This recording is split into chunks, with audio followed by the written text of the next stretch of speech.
Sí, verdadito que a veces es mucho el contenido para tan poco tiempo, pero bueno, la idea es condensarlo lo más posible para ustedes. Evidentemente las lecciones que tenemos que tener aprendidas del día de ayer son básicamente las que comentábamos en cuanto a tener presente que ya nuestros tribunales están exigiendo el hash, que ya nuestros tribunales tienen presente la dificultad en materia de la prueba electrónica, que saben cuáles son los requisitos y que la acreditación de una adecuada cadena de custodia viene siendo esencial a modo de resumen si nosotros pensamos en cuál es la reforma legislativa inmediata necesaria. Si naturalmente tenemos esto digerido, la naturalización de esta prueba será distinta, podremos integrarla a los procesos acreditando suficientemente la integridad y autenticidad de esos datos, cosa que muchas veces en el día a día hoy no podemos hacer del todo, o lo hacemos por medios que corresponden a otra naturaleza de documentos. Seguimos pensando en una lógica de documentos físicos, pero no estamos teniendo presente que los documentos electrónicos tienen su propio lenguaje, tienen su propia codificación, y eso necesita entonces de que los aportemos en juicio conforme a esos requerimientos para que el control pueda pasar también por eso, pasar por las adecuadas configuraciones, saber si tiene o no entonces ese documento una alteración, va a depender de si podemos o no comprobar digitalmente la alteración de esta información. Dijimos evidencia digital estaba compuesta por una serie de impulsos electromagnéticos. Esto es básicamente algo intangible, por lo tanto nos orientamos a la ciencia forense y habíamos establecido una cierta serie de soluciones que nos ayudaban. En ese sentido, una de ellas era la cadena de custodia digital y lo otro son los cálculos de criptografía que se pueden incorporar precisamente para saber si hay o no una conversación inalterada, esto del cifrado en extremo, extremo. Bien, eso es parte de lo que podemos acreditar, parte de lo que ya tenemos regulado y lo que ha avanzado el Estado uruguayo en esta materia es muchísimo. Tenemos la firma electrónica simple, tenemos la firma electrónica avanzada. Esto es un tema del día a día, quizás no les pasa a ustedes, pero a mí sí me pasa y les va a pasar pronto a ustedes, de que cómo hacemos para instrumentar este negocio a distancia. Ya hay mecanismos a partir de los cuales nosotros, y va a ser el objeto de la clase de hoy, tenemos la posibilidad de establecer las relaciones vía digital y que ese contrato inteligente o smart contract se cumpla solo. Sí, escucharon bien, se ejecute y se cumpla solo. En consecuencia, las sanciones por incumplimiento se puedan aplicar automáticamente. Entonces, la centralización de ese proceso hace que debamos establecer mayores controles. Naturalmente allí lo que vamos a necesitar es adaptarnos a estas nuevas tecnologías y por eso el día de hoy la idea es enfocarnos precisamente en esas proyecciones que pueden ir un poco más allá de la prueba o el medio de prueba tecnológico que analizábamos ayer como primera incidencia de la tecnología en el derecho. La incidencia de la tecnología en el derecho procesal, podríamos decir que fue el objeto de la clase anterior, entonces allí estudiamos esa evidencia electrónica, recuerdan la distinción entre electrónica y digital, razón de hardware y software o datos, que nos daba como resultado esa necesidad de tutela del medio electrónico por alguna vía física. Habíamos comentado el asunto de la jaula Faraday o bolsas Faraday, que son esos dispositivos antiestáticos que lo que hacen es proteger precisamente los dispositivos de las señales electromagnéticas para que no haya una alteración. Como decíamos, básicamente el medio tecnológico digital, electrónico, presenta esta complejidad, es decir, que ya de base dispone de este inconveniente que es la volatilidad de la información. Los datos pueden ser alterados fácilmente, puede que duren poco y en consecuencia hay que establecer mecanismos adicionales. También ayer conversaba en la noche con la gente del curso de ciberdelitos, y ellos me decían, pero al final parece que hay que tener 2 o 3 precauciones más, aunque es el mismo patrimonio. Resulta que puedo tener un candadito solo en casa, pero tengo que tener 27 candados para mis asuntos digitales. Bueno, sí, es que el problema es precisamente ese, se necesita más porque hay más formas de atacar esa naturaleza específica de lo digital. Y hay mucho más recoveco que no estamos a veces visualizando. Es decir, es muy difícil que te cambien la identidad del atacante mientras te están palanqueando la puerta, pero sí es muy fácil y se hace habitualmente y existen mecanismos de cambio de IP, por ejemplo, y eso cambia el origen del ataque, cambia la identidad del atacante en el momento en el que están por entrarnos a un dispositivo electrónico. Cuando estamos hablando de esa posibilidad de anonimato en Internet, las proyecciones empiezan a ser mayores y así también empiezan a ser mayores las potencialidades que esto tiene de aplicación como mecanismo delictivo. Si entonces pasamos al día de hoy, la idea es enfocarnos en cuáles son las proyecciones que la tecnología tiene en el derecho y lo vamos a pretender hacer con este temario, estos objetivos para el día de hoy.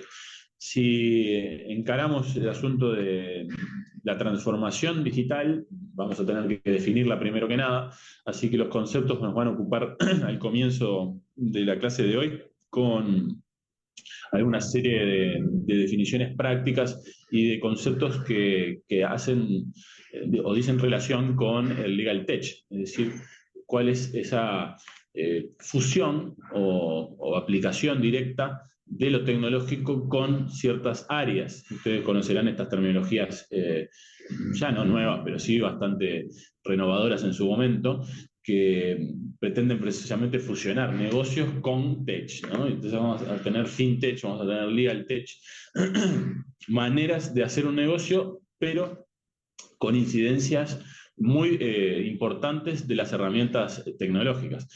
Para ello, entonces, en el plano de la práctica jurídica, tenemos que visualizar de qué manera ha aterrizado la tecnología en nuestro día a día como abogados y saber cuáles son las herramientas de que disponemos para hacer un poco más práctico nuestro trabajo, cuál es el marco normativo que al respecto existe en Uruguay y los inconvenientes de aplicación, porque siempre hay alguna zona gris, y eso implica una complejidad ética de estas tecnologías que también tenemos que explorarlo, así como también los inconvenientes de ciberseguridad. En el punto en el que nosotros establecemos ya una estrategia nacional de ciberseguridad, como lo tiene el Uruguay de hace tiempo, y en eso sí tenemos muy buenas notas, yo le diría que somos los mejores alumnos de la peor clase. Eso es lo que se dice por lo menos a nivel general. ¿Por qué? Porque en Latinoamérica somos un avance, un ejemplo a seguir, pero también lo somos a nivel mundial. Vamos a ver la opinión que la ONU tiene respecto de nosotros, porque efectivamente hemos establecido un adecuado marco para generar impulsos en la actividad en general dentro de nuestro país con seguridad para nuestros ciudadanos, con un marco adecuado de integración de tecnologías al día a día. Veremos luego entonces cuáles son las posibilidades de futuro de esta transformación digital.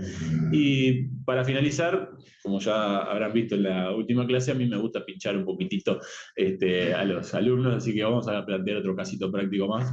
Así movemos las neuronas y tratamos de aplicar los conceptos del día para terminar de aprenderlos. La cuestión entonces a continuación es centrarnos en una primera aproximación, cómo es que vamos a visualizar la tecnología legal o el legal tech. Básicamente estamos hablando de una aplicación al derecho de esta herramienta que tiene múltiples posibilidades. Ustedes, yo no tengo que explicarles porque ya la tecnología está inserta en el día a día de todos nosotros. Quizás todos tenemos en nuestra casa una Alexa, o un Internet de las cosas, ya hay dispositivos que nos escuchan y nos responden para que nosotros podamos automatizar ciertas tareas. Eso significa que el derecho no puede estar ajeno a esa realidad. Y en definitiva, los procesos no están ajenos, los asesoramientos no están ajenos, ya los justiciables conocen, usan estas herramientas y es de orden que el abogado las domine, precisamente porque de lo contrario no va a poder colaborar en esta labor de brindar justicia. Estamos todos como actores del sistema tratando de conseguir aquello. Y nuestra precisamente obligación, entiendo yo, que es hacer uso ético de esta digitalización para que el asesoramiento sea el mejor para la parte, el más oportuno y a su vez efectivo, eficaz. Ya existen algunos pronunciamientos a nivel mundial que ponen en su lugar a los abogados que malutilizan la tecnología, porque la tentación está y es permanente, tanto para un área como para otra. Las herramientas digitales, por ejemplo la inteligencia artificial, ya nos brindan resultados completos. Es decir, que nosotros como alumno podríamos decir, tengo la prueba de PECOI ahora, fin del curso, este miércoles, ¿y qué vamos a hacer con esto? Nos plantea que investiguemos el tema X. Ok, voy a buscar tema X en ChatGPT y voy a decirle a ChatGPT que me arme una monografía sobre el tema, la imprimo y se la mando a PECOI. Muchas gracias por el curso, suerte, me saqué de arriba el tema, prácticamente sin esfuerzo y sin verificación. ¿Eso qué implica? Implica que no hemos chequeado fuentes, que no hemos verificado adecuadamente si esto estaba ajustado a los temas del curso, que quizás el objeto o las pautas de análisis o las variables a medir no fueron adecuadamente medidas, porque el criterio lo conocemos nosotros, y si no le transmitimos adecuadamente a la inteligencia artificial todos esos parámetros, no va a conocer los baremos con los cuales trabajar, y menos conocemos nosotros las fuentes, si no nos las indica. Algunas inteligencias artificiales las indican. Yo, por ejemplo, cuando estuve allí hablando en Colombia con los muchachos de las facultades, dialogamos sobre cuál inteligencia artificial usar, cuál es más segura, cuál no. Yo les decía, mirá, francamente hay que probar. Pero la que más o menos me resulta adecuada y que cita fuentes y que no tiene tantos sesgos y alucinaciones como muchos de estos LLM es Grok. No sé si la conocen, es la que viene incorporada con X, o la red social que se llamaba Twitter. Y ahí ustedes van a ver después de los resultados una presentación de fuentes. Y uno puede chequear y decir, bueno, esta fuente, esta web está bien o está mal, este resultado es interesante. En definitiva, tenemos que visualizar esta herramienta como una potencialidad de generar nuevos contenidos a partir de las ideas que nos brindan, pero no utilizarlas sin totum. ¿Por qué? Porque el riesgo está ahí en que podemos llegar a ser sancionados como abogados. ¿Sabes? Como les digo, existen pronunciamientos a nivel global de múltiples tribunales, creo que les traigo en estas diapositivas el pronunciamiento de Reino Unido, en el que el abogado es sancionado precisamente porque trajo al juicio antecedentes que no eran reales. En definitiva, acá sería equivalente a citar una norma que no existe. Ergo, es una falta de responsabilidad. Pero claro, la tentación está, porque si tenemos 10 contestaciones de demanda y resulta que no hemos llegado a hacerlas todas y nos vencen todas hoy, y bueno, hacer un copiar y pegar. Pero eso no puede pasar ni con jueces, ni con fiscales, ni con abogados, públicos, privados. Tenemos una responsabilidad, porque conocemos los alcances jurídicos de la tarea y conocemos precisamente los perjuicios que puede causar al justiciable. En consecuencia, entiendo que ese dominio pasa también por el dominio de la fase ética de estas el dominio entonces del legal tech supone conocer de qué manera utilizar adecuadamente la firma electrónica. En nuestro país ya la tenemos, que les decía, es motivo de consulta, y ayer mismo, por ejemplo, me decía, bueno, ¿cómo hacemos con esto? Cuestión que también se repetía en la pandemia, por ejemplo. No podemos juntarnos, porque resulta que si nos vamos a ver, esta reunión puede significar un contagio, el papel no lo podemos trasladar. ¿Se acuerdan la época esa en la que venían envueltos en nylon, los papeles que nos traían los escribanos para la firma y los pasaban por abajo de la puerta, nosotros los desinfectábamos, es una cuestión brutal que obligaba precisamente a echar mano a la ley 18.600. ¿No? De ahí que les decíamos, hay mecanismos que suponen, la firma electrónica simple, por ejemplo, que suponen la posibilidad de tener con el mismo efecto una firma electrónica que si hubiéramos estampado de puño y letra una firma en el papel. Ese botón de aceptar, por ejemplo, no se lo podemos registrar adecuadamente, ese conocimiento recabado no tiene la acreditación de autor, de la firma, y entonces ahí no tendremos una firma electrónica avanzada, pero sí podemos tener una firma electrónica simple en el caso que cumplamos con los requisitos, por ejemplo, que nos sugieren los controladores, ¿sí?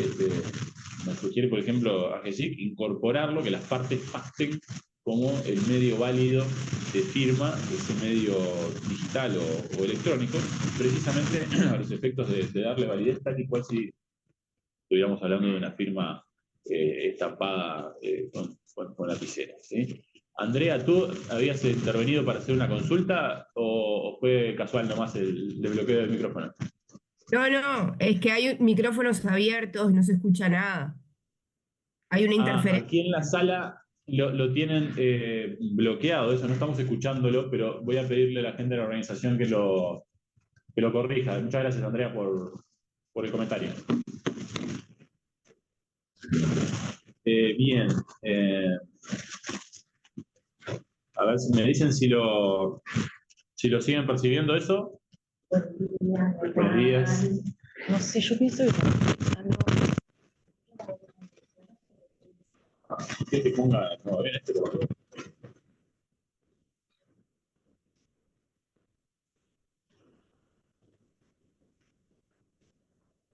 Sí, sí, perfecto. A ver ahora, Andrea. Te habla Andrea porque fue la que levantó el punto. Es como Vamos que a... hay un ruido que puede ser de tu micrófono. Este, algo como que se mueve algo y hace interferencia. No parece que bien. por eso tenía.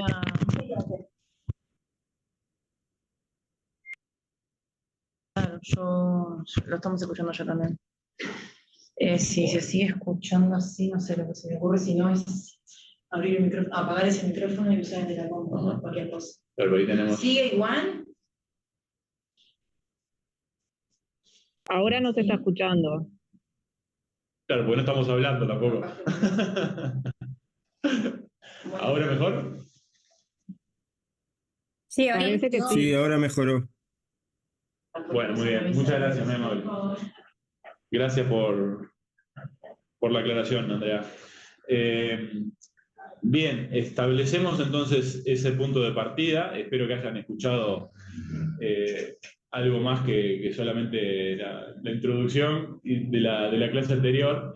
Pero bueno, estábamos en este concepto básico que trataba de transmitirles en el sentido de dominio de ciertas herramientas de LegalTech. La firma electrónica es uno de esos elementos que entiendo tenemos que dominar. Es uno de los elementos que a su vez, y discúlpenme la opinión crítica, pero tengo que decirlo, entiendo que debió de ser el que protagonizara e impulsara o llevara a impulsar muchísimo más nuestros expedientes electrónicos. No sé si ustedes opinan igual, pero yo soy muy crítico de esto y de nuestro proceso. Entiendo que la digitalización de nuestro proceso debió ocurrir y profundizarse muchísimo más hace mucho tiempo. Comprendo las limitaciones del presupuesto que muchas veces tenemos, comprendo las dificultades de coordinación, pero las herramientas están. Como les digo, América y el mundo nos ve como avanzados en este sentido. Sin embargo, nosotros no tenemos, por ejemplo, un proceso más avanzado que Chile. Herramientas que entiendo, ya lo he hablado anteriormente con la Corte, por ejemplo, implican un costo. El software que tiene Chile de transcripción de audiencias en el mismo instante en el que se desarrollan es un desarrollo propio de sus técnicos. Entonces, por eso lograron hacer esa ventaja económica y no tienen el costo que supondría para nosotros.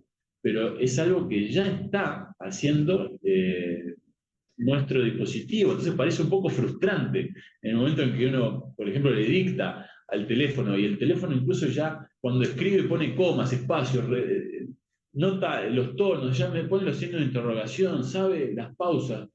Y sin embargo no tenemos todavía nada de esto digitalizado en el proceso. Pareciera ser una necesidad imperante. Comprendo también que a veces yo personalmente, como apasionado de la tecnología, siempre tengo un poquitito más de deseo de que esto mejore. Quizás al mismo modo de Steve Jobs, en aquel momento en el que no estaba todavía muy integrado toda la tecnología como para tener las consecuencias y las facilidades de los dispositivos móviles, pero él ya lo visualizaba. Bueno, así creo que tenemos que ser un poco nosotros para tratar de mejorar el ecosistema. Pero bueno, la forma de mejorar pasa no solamente por utilizar adecuadamente esto, sino por conocer los riesgos y entonces a su vez conocer de qué manera cuidarnos. Esto es el marco de ciberseguridad. Vamos a estudiar hoy también este punto, que es crucial, que es la manera en la que adecuadamente configuramos nuestros sistemas. Otro tema que yo también hablaba ayer con la gente del curso de ciberdelitos es: no hemos asimilado adecuadamente los avances. Estamos utilizando tecnología desde la pandemia con necesidades que teníamos de teletrabajar, pero sin conocimientos para utilizar de manera segura esta tecnología. En consecuencia, desde el punto de vista de la ciberseguridad, hemos ido a los tumbos. Y ahí aprendiendo sobre la marcha, viviendo y sufriendo riesgos, y a consecuencia aplicando las soluciones que debimos de haber aplicado a priori. Esto entonces hoy en día es una necesidad al punto de que pasa a ser una nueva disciplina, que se llama el cybercompliance, una cierta serie de requisitos que vamos a tener que terminar cumpliendo y que las organizaciones van a tener que incorporar casi a modo del control de lavado de activos, con un oficial de cumplimiento, con un controller, con revisiones periódicas, con políticas que se apliquen, con marcos de riesgo, con medidas establecidas según el riesgo. Todo ello se viene en el futuro próximo. Y además el dominio del abogado tiene que ser muy claro en cuanto a la inteligencia artificial. Bueno, un ejemplo que yo puse recién fue el del LLM y el abuso de esos mecanismos o la presentación no ética de sus resultados. Lo cierto es que la inteligencia artificial tiene múltiples proyecciones sobre la robótica, sobre el día a día de nuestros dispositivos, y la dimensión de utilización es amplísima. Uno puede automatizar muchísimo y no solamente me genera lindas imágenes y graciosas cuando yo pongo mi fotografía y me la convierte en un dibujito animado famoso. Eso es realmente la punta del iceberg. Hay decenas de herramientas que hoy en día permiten el procesamiento más efectivo de texto, permiten el procesamiento más efectivo de la agenda profesional, permiten de manera más eficaz todo el análisis de un documento. Ustedes pueden subir un archivo PDF a una de estas plataformas, hacerle consultas al PDF y que ese PDF nos diga puntos clave, que nos trate de resumir algún párrafo, que nos haga interpretaciones de dónde buscar también los materiales relacionados. Hoy en día podemos utilizar como herramienta de investigación esta tecnología, y yo creo que es muy importante que el abogado la domine adecuadamente. El dominio, entonces, también, como consecuencia, tiene que estar en la automatización de estas tareas, en la anonimización, en el e-commerce. No es una cuestión baladí el hecho de tratar de tener presencia en redes, ¿sí? Uno puede adecuadamente explorar esta posibilidad de generar nuevos clientes, de generar nuevos ámbitos, nuevas vinculaciones, nuevos nexos y nuevas formas de aprender con un conocimiento válido al vincularse a través de las redes sociales con seguridad. Es un instrumento que podemos utilizar y podemos cambiar precisamente la inclinación, los pareceres, las maneras de hacer en nuestro país, precisamente aprendiendo ejemplos o también llevando ejemplos propios a terceros. En definitiva, como verán allí al final de la diapositiva, lo importante es asumir que el estudio no acabó. Cuando nos recibimos, cuando terminamos ese máster, cuando terminamos ese posgrado, el doctorado, la especialización que hayamos realizado, nuestra tarea día a día, por más que parezca agotada, no está agotada. Ya Couture nos enseñaba, tenemos que estudiar. De hecho, se transforma, ¿sí? Se transforma constantemente. Y hoy en día se está transformando más que nunca. Las propias bases, vamos a ver, de responsabilidad, tanto sea en lo civil como en lo penal, están temblando gracias a estas tecnologías disruptivas. El objetivo entonces de esta jornada es tener presente estas posibilidades de cambio del estado del arte de la abogacía gracias a la tecnología. De los puntos de impacto que tiene esto en los procesos judiciales, los vamos a analizar, las herramientas tecnológicas que tenemos a la mano y cuáles son los riesgos concretos. Herramientas, ya incluso les vengo adelantando algunas, la inteligencia artificial, las maneras de análisis de archivos, la creación o la posibilidad de creación de estrategias, la manera distinta de razonar, casi como si tuviéramos una tormenta de ideas con una cierta serie de colegas, es muy útil. De hecho, hoy en día, la literatura indica que aproximadamente el 30% de las líneas de código que una inteligencia artificial le devuelve a un programador son útiles.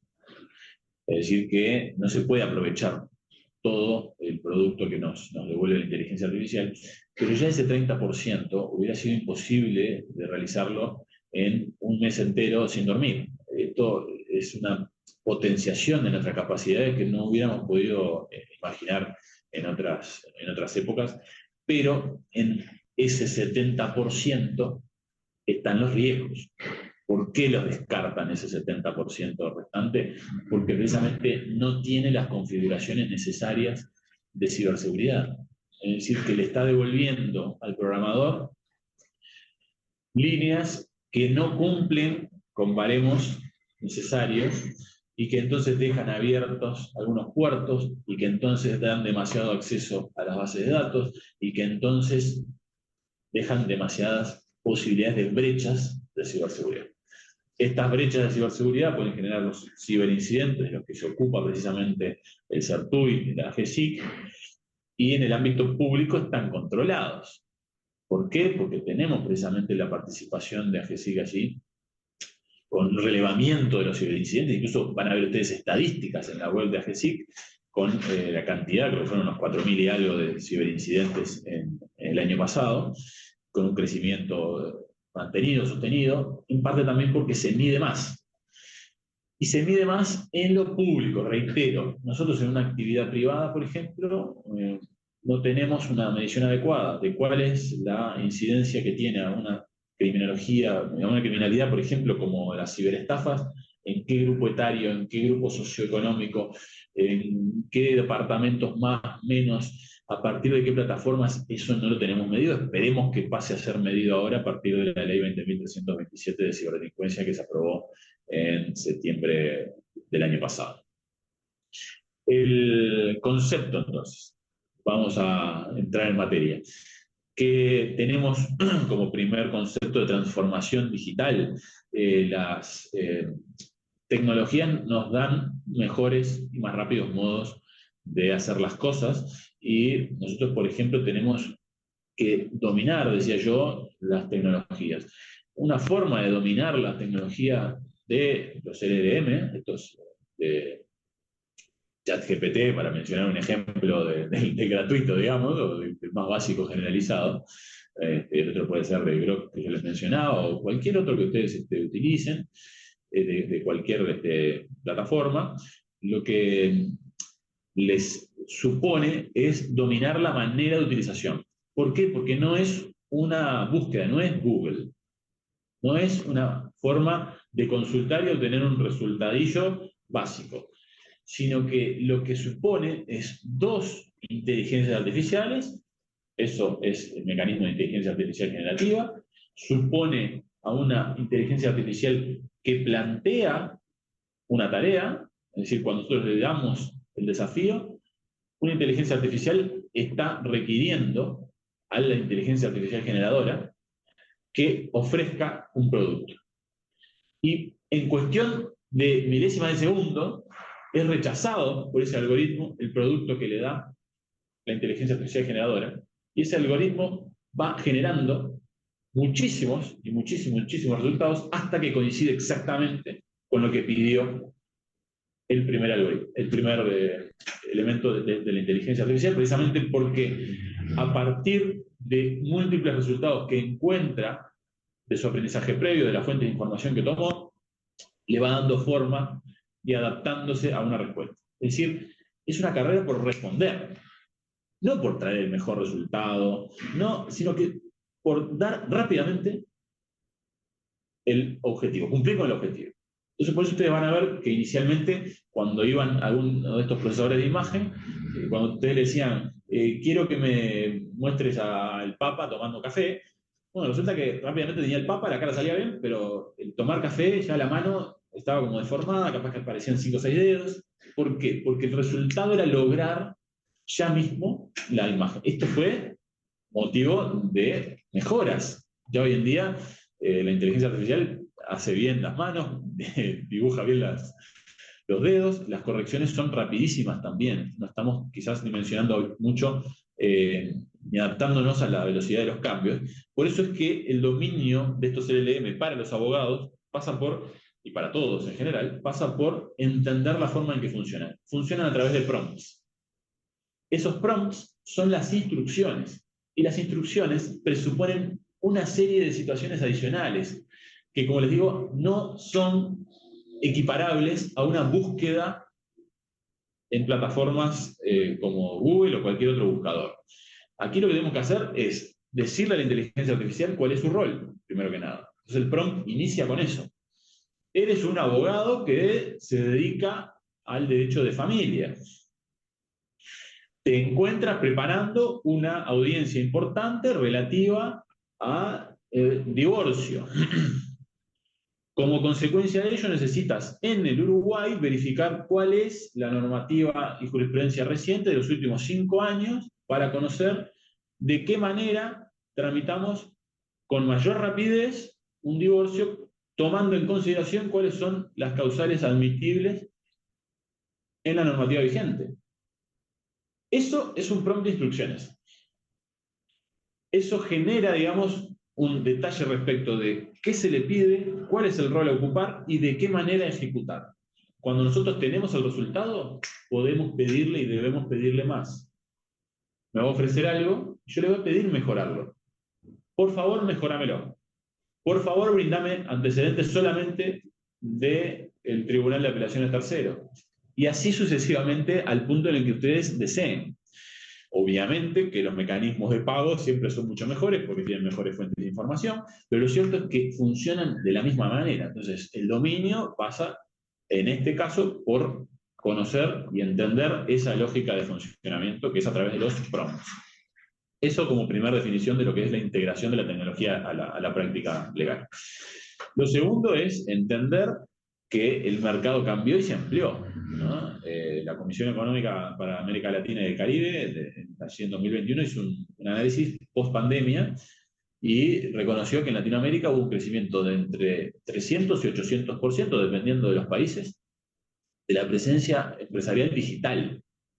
Es decir, que los canales de comunicación digital fueron absolutamente aprovechados por todas y cada una de las actividades y giros. Eso supone entonces una manera de entender nueva su propio negocio, ¿no? Eso es precisamente el Legal Tech. Por eso decíamos hoy temprano que se puede aplicar a la finanza, se puede aplicar al derecho, se puede aplicar al negocio que queramos. Y en nuestro caso concreto de la actividad legal, es una nueva manera de realizar el proceso y la actividad legal, ¿no? El ejemplo de la transcripción de las actas es uno, pero otro fue la videoconferencia, esto que estamos haciendo ahora para tener clase. Sería imposible tener 100 personas quizás acá en esta sala, pero lo logramos a partir de la videoconferencia.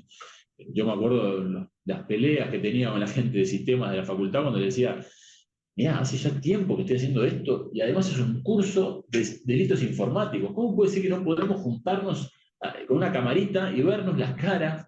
Y entonces a la gente que está en Artigas, en Paysandú, que se puedan integrar, tengamos la clase juntos. No, había que hacerlo con un foro, todo escrito, como si fueran los mensajes y estuviéramos allá en la época de los primeros chats, ¿no? Parecía Latin Chat y no sé qué cosa rara, pero bastó una pandemia para decir, no nos queda otra.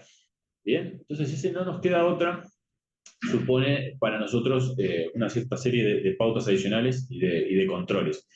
Los problemas los hemos conocido todos acá en esta sala, ya hemos desarrollado muchísimas audiencias, me imagino todo por videoconferencia, y ya sabemos los problemas de acreditación de identidad, ya sabemos los inconvenientes que generó esto en cuanto a manipulaciones también, porque bueno, sí, porque el único mecanismo que queda es la videoconferencia, utilizándolo ya como mecanismo excepcional de manera dilatada, porque ya a partir de que se había culminado la pandemia, se solía sugerir también eso, aunque la audiencia era posible presencialmente.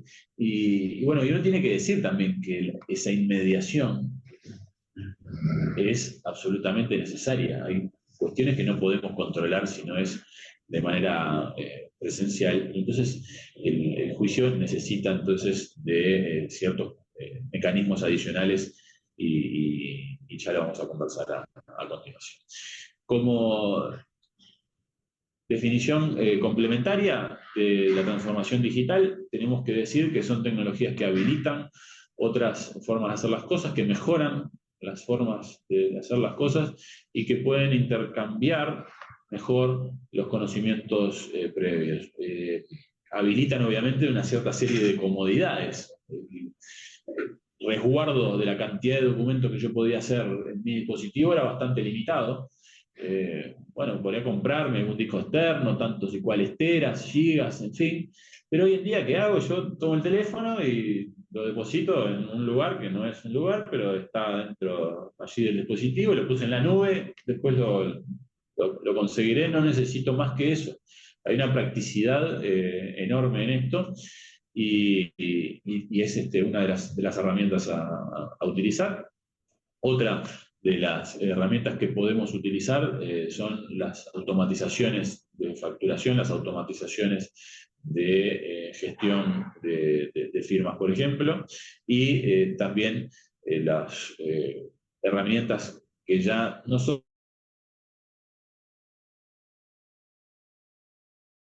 temas y nuclear según áreas para que nosotros buscáramos más fácil y no fuera un internarnos toda una tarde dentro de la biblioteca, sino que el sistema ya nos devolvía. Bueno, existían hace tiempo el LexisNexis. Yo me acuerdo inicialmente cuando aparecieron estos mecanismos, uno se iba, o al menos yo en la facultad me iba a la embajada de Estados Unidos que tenían ese LexisNexis, que era la base de datos del futuro, y ahí uno veía cómo rápidamente cuando le pedía un tema nos daba una cierta serie de antecedentes. Bueno, eso hoy incluso ha mejorado al punto de que podemos pedirle con el análisis de esa base de datos, a partir de los antecedentes que le facilitamos, que nos prediga y nos establezca una predicción lo más acertada posible de cómo resolverá un tribunal determinado, basado en cuáles fueron sus pronunciamientos previos. Entonces ese análisis predictivo también es una herramienta muy, muy útil para nosotros. El Legal Tech entonces trae como consecuencia entender más conceptos. Yo sé que ayer probé bastante con el asunto de hash y la evidencia digital, y traje mucha terminología, pero vamos a ampliar un poquitito más en este punto concreto, que implica entender de qué manera funciona, porque la inteligencia artificial, lo hablamos mucho, pero no sabemos qué es lo que combina, ¿no? La inteligencia artificial combina primero que nada esto del Big Data, ¿no? Es decir, el manejo de ingentes cantidades, grandes cantidades de información, de datos que son procesados con una cierta serie de asiduidad, y entonces esa repetición genera unos patrones que cuando se encuentran rápidamente aumentan la velocidad entonces de provisión de un resultado. Esto naturalmente no es propio en nuestros días, ya se venía desarrollando anteriormente, pero lo que le ha puesto un impulso mayor es que hoy en día contamos con el cloud computing. Entonces, esa computación en la nube, sumada a las capacidades de procesamiento que tenemos hoy en día, ya dan por resultado unas consecuencias que son mucho más rápidas, productos que se obtienen muchísimo más rápido. Las situaciones entonces es que tenemos productos disruptivos, como por ejemplo estos chatbots, ¿no? Estas aplicaciones que suponen un diálogo. Yo le pregunto algo y esta aplicación de ChatGPT me dice, aquí te presento los resultados, si querés que profundice más en alguno de ellos, me dices, y estoy acá a las órdenes. Muy bien, es un intercambio. Tan intercambio es que estos chatbots hoy en día son utilizados por los jóvenes como terapia. Es decir, que usan como psicólogo a ChatGPT.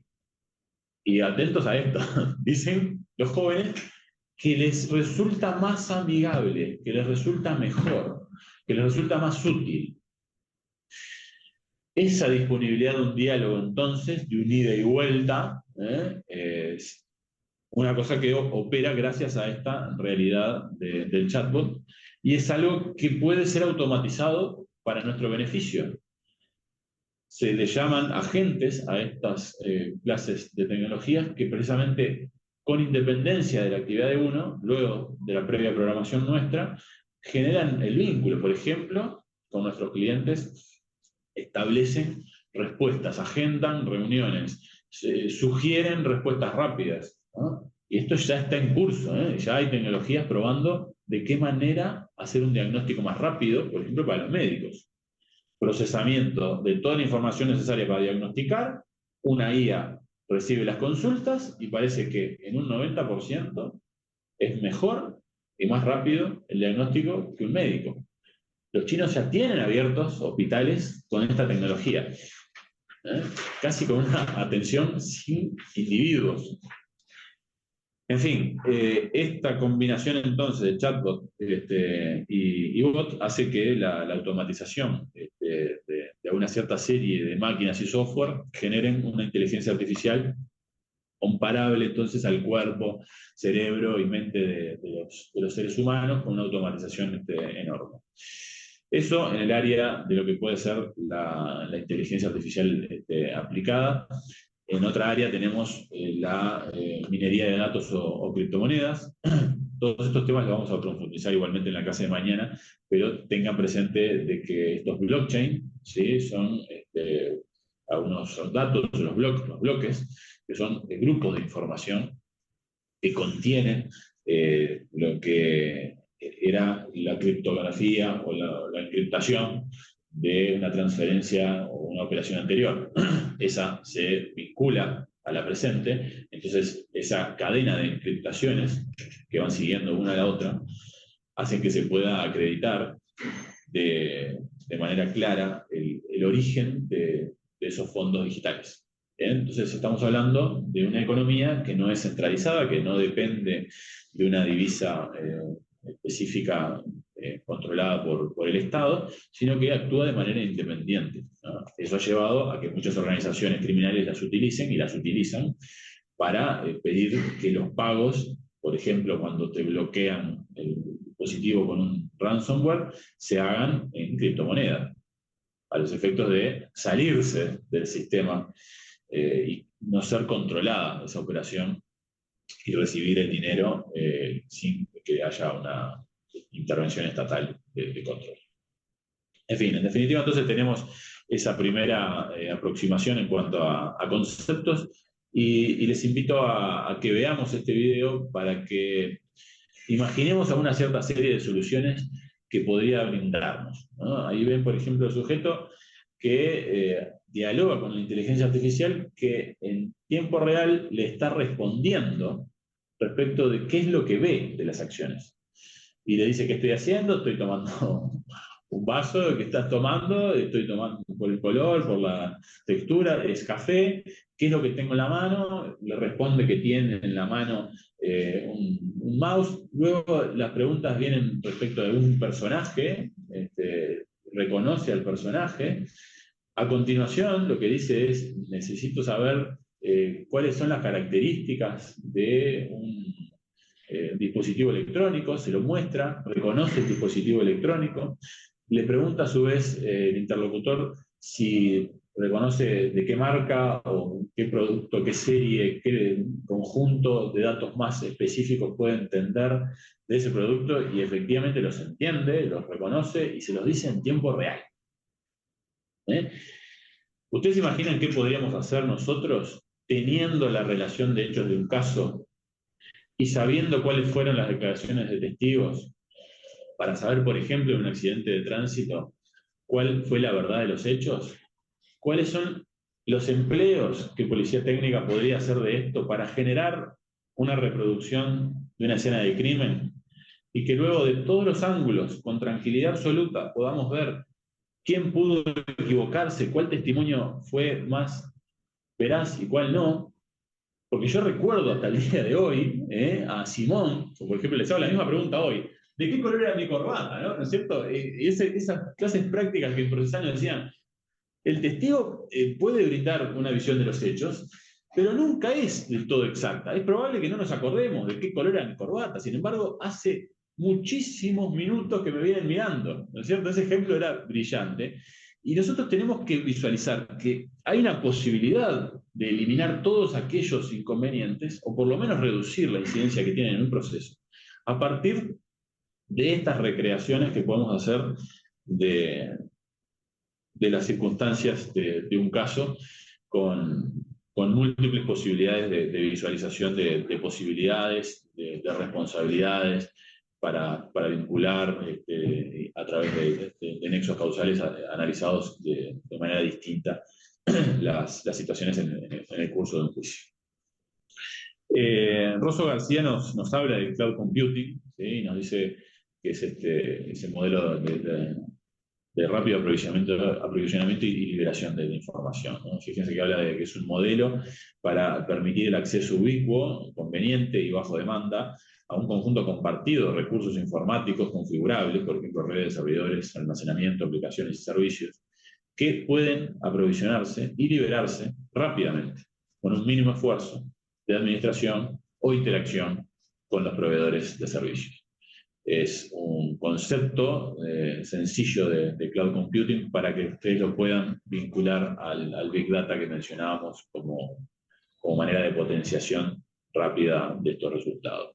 Verán, poco esfuerzo, poco tiempo, escasa dificultad para el usuario, estamos hablando, ¿no? Todo esto supone un andamiaje de servidores grande, que, como les decía, para generar todo esto, así como para también el blockchain, el trabajo de almacenamiento es grande. ¿Sí? En algún lugar hay que alojar todo eso, que es la nube. Sí, la nube, todo muy linda la nube, pero eso es un lugar físico en los hechos. ¿Sí? El autor Veiga Copo nos trae algunas reflexiones en torno a lo que puede ser la intersección entre la inteligencia artificial y el derecho. Nos habla de que cazar derechos de inteligencia artificial, entrelazar riesgo y algoritmo, cual si de un nuevo ordenamiento criptográfico se tratare, está abriendo hoy una enorme brecha de estudio, incipiente, novedosa, transgresora, conforme a los viejos cánones y estereotipos clásicos y principales del derecho. ¿Qué es lo que supone entonces? Supone reanalizarnos, reestudiar las consecuencias que atribuíamos a ciertas circunstancias, porque esas circunstancias están cambiando de naturaleza. El autor precisamente trata de traer esto, y yo lo trato de aterrizar de la siguiente manera.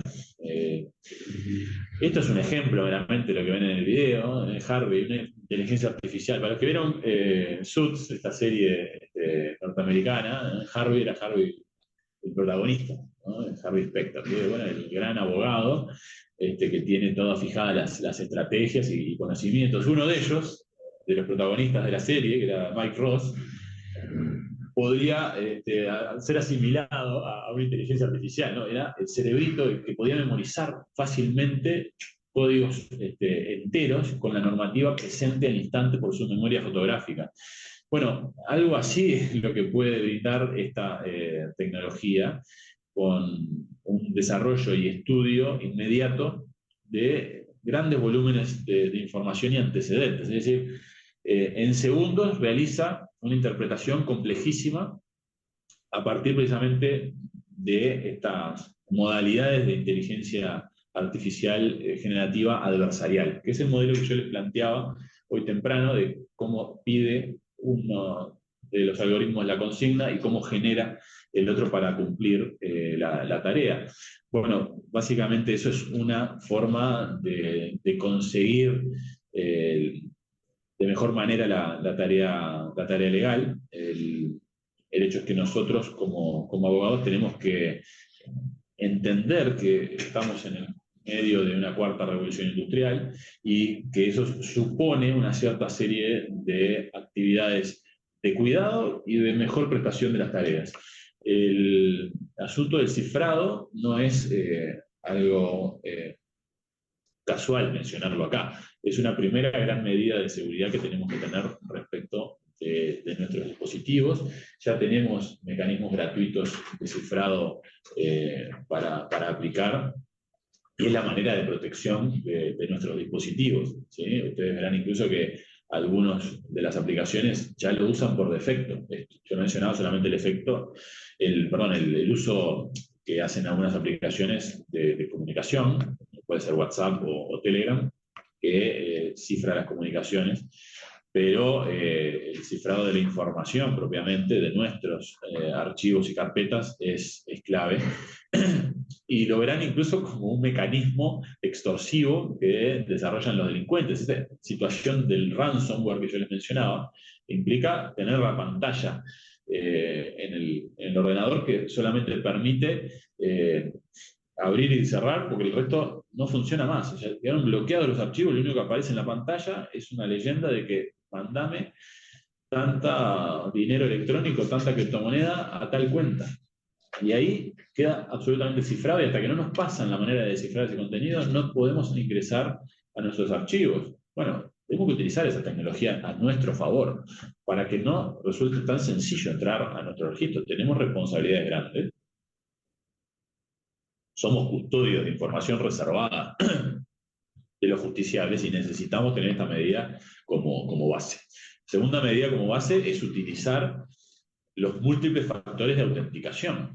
Cuando ingresamos a alguna aplicación que tiene alguna información sensible o utilizamos dentro de un dispositivo nuestro algún dato reservado, tenemos que establecer maneras adicionales de ingresar.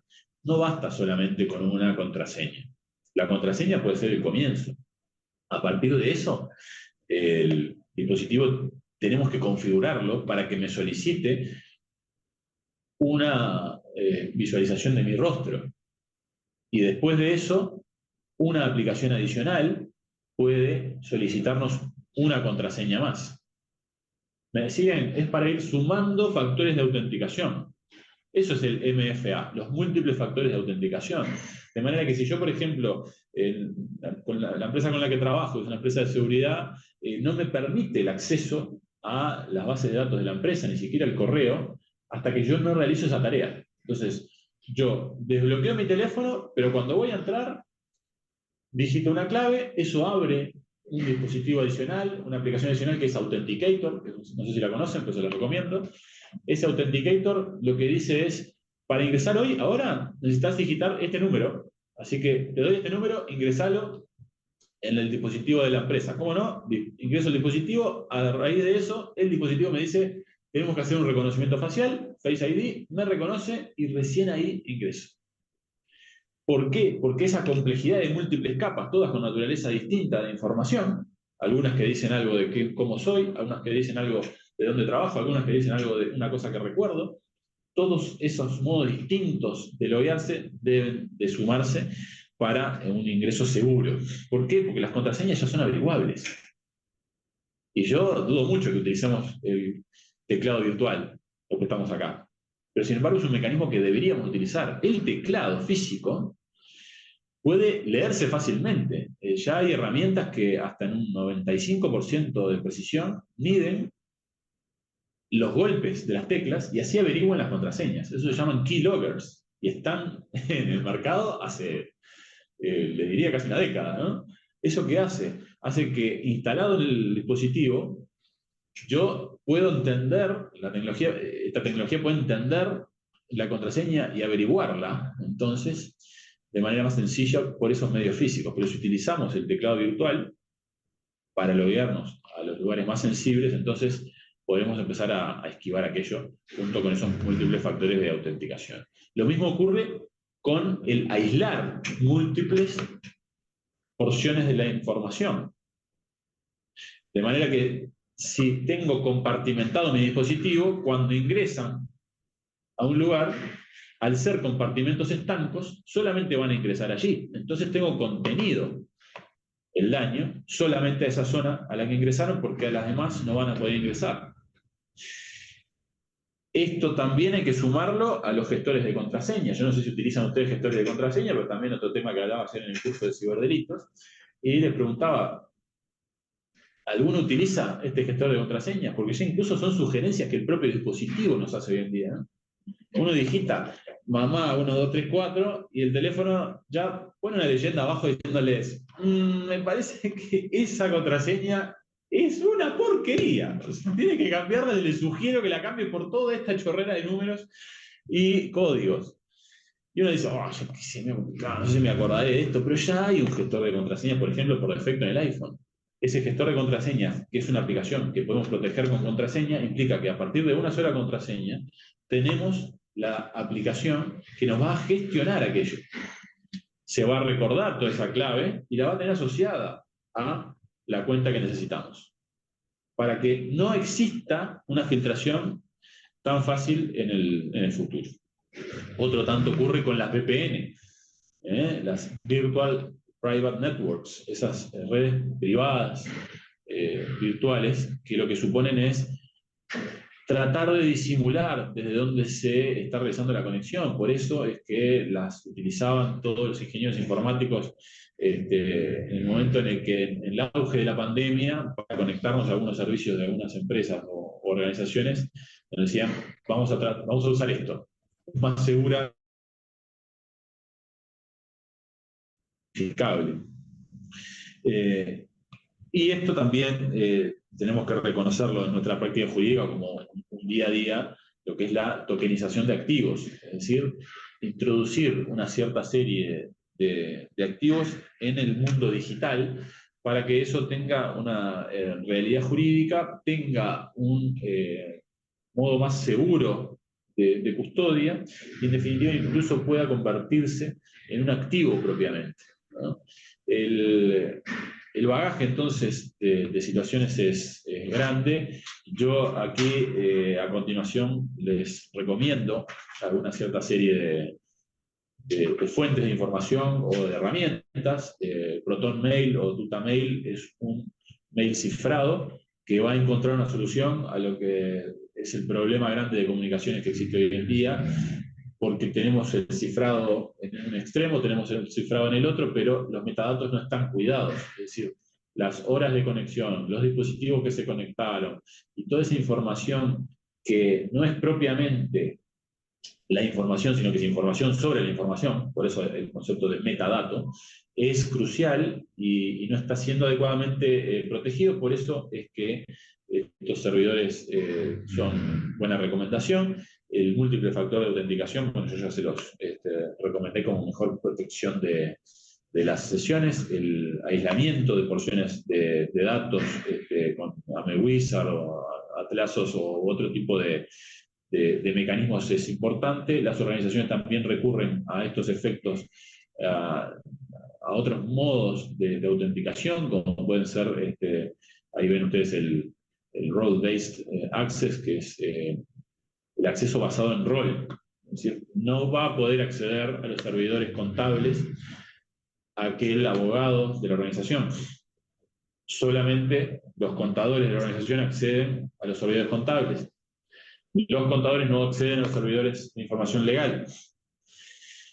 A su vez, se le puede sumar a esto el atributo, ¿sí? Por eso el ABAC que ven hacia abajo es un concepto de logueo según los atributos que tiene la persona. Entonces, se necesita cumplir con ciertos requerimientos. O sea, el personal contable que va a acceder al servidor contable no puede acceder si no accede a través del dispositivo de la empresa que se le ha facilitado previamente. Ese dispositivo, a su vez, solamente va a poder acceder en un horario, en el horario de trabajo, en el horario hábil. Y eso se va a hacer controlado precisamente de manera automática por el sistema. Naturalmente, entonces, que a partir de esta realidad, nosotros tenemos que utilizar adecuadamente las VPN, tenemos que conocer los gestores de contraseñas, tenemos que conocer que hay aplicaciones online gratuitas que facilitan los metadatos y facilitan la eliminación de metadatos en la información. Esto es muy interesante, tómenlo en cuenta este sitio web que es Metadata2Go, Metadata2Go, que lo que precisamente les brinda es una herramienta para que ustedes puedan visualizar la información contenida, por ejemplo, en una fotografía, qué dispositivo la tomó, en qué lugar geográfico, a partir de esa información, entonces construir los datos de posicionamiento global, ¿sí? Es decir, tiene información de GPS que no necesariamente requiere de una conexión de un navegador, sino que con la triangulación de antenas, que ustedes ya saben que ocurre, se puede generar, y esta información se obtiene de manera gratuita a partir de estas bases y de estas fuentes online, ¿no? No les quiero complicar la situación con demasiada herramienta, pero es necesario sumar un poco más, ¿sí? Las potencialidades son y son muchas, así que estoy tratando de incluir, por ejemplo, aquí una breve cronología de qué fue lo que específicamente para los abogados se nos ha brindado como herramienta. Ya por el 2023 aparecieron una cierta serie de herramientas que permitían la predicción de los fallos y el seguimiento de los asuntos. Estamos todos, me imagino, naturalizados con las aplicaciones que nos hacen la procuración de los juicios, ¿no? Nosotros tenemos la aplicación de los expedientes del Poder Judicial. Eso es una gran manera. De hecho, acabo de recibir una notificación de que uno de estos asuntos que estoy siguiendo hubo un movimiento. Y ese movimiento, entonces, yo lo puedo visualizar en el mismo momento en el que es actualizado por el servidor del Poder Judicial. Bueno, se puede ir un poco más allá. Hay algunos productos pagos que precisamente hacen la procuración y generan en nuestras agendas vencimientos cuando visualizan en un decreto que existe una nueva audiencia, o incluso generan audiencias, generan reuniones previas a esas audiencias con las partes involucradas, a partir precisamente del ingreso de la información de contacto. En fin, esa información de las aplicaciones de case tracking ya están disponibles desde hace un tiempo, así como están disponibles desde hace un tiempo las herramientas de escaneo de dispositivos, de escaneo de documentos con dispositivos portátiles. El Cam Scanner, no sé si lo utilizan, pero es una aplicación muy útil, que yo francamente hubiera deseado tenerla en mi época de estudiante, ¿no? Lo que me hubiera facilitado y ahorrado de tiempo y dinero es brutal, pero también hubiera implicado grandes perjuicios a los derechos autorales de muchos de los colegas. Pero bueno, básicamente lo que me refiero en esta práctica jurídica es la posibilidad de disponer fácilmente del documento y de una copia instantánea. Asimismo, lo está aplicando el Poder Judicial. Ustedes ya, en el momento en el que tienen terminada la audiencia, les va a su ventanilla única el acta de la misma. En consecuencia, hay un avance notorio en ese sentido. Tenemos mecanismos de almacenamiento automático de información, los Dropbox, los OneDrive, la firma electrónica está bien generalizada. Y en este año han aparecido una cierta serie de medidas adicionales que son muy útiles para nosotros, en particular el chat PDF. Yo les recomiendo utilizar una inteligencia artificial que presente esta posibilidad, el envío de un archivo, y que ustedes dialoguen con ese documento, a partir de lo cual van a encontrar una forma distinta de navegarlo, ¿no? Entonces, es enorme el contenido que encuentran allí, y lo que necesitamos es una guía rápida para saber si hay utilidad. Leerlo durante X cantidad de tiempo es una pérdida de tiempo precisamente, que nos puede facilitar ahorrarlo este tipo de aplicaciones. Como les dije anteriormente, hay que probarla, porque precisamente puede contener una cierta serie de errores y para eso el criterio nuestro tiene que estar, ¿no? Obviamente están acá alguna cierta serie de medidas que yo ya les comentaba, había dialogado con la gente de Colombia, por ejemplo, cuando estuve en abril, los felicitaba por ese fiscal Watson que tienen, que es un modo de perfilado automático de delincuencia, es decir, han detectado cuándo iba a ser el próximo delito, concretamente con depredadores sexuales, con casos de éxito concreto, y eso es una aplicación de la inteligencia artificial al día a día de la tarea, en este caso de la tarea del fiscal penal, ¿no? Entonces, a partir de acá es que yo hago el intervalo para permitirles un breve descanso, ¿sí? Naturalmente que si ustedes quieren continuamos y terminamos un poquito antes o en hora, así que lo dejo abierto a ustedes y también dejo abierto a la posibilidad de preguntas, ¿no?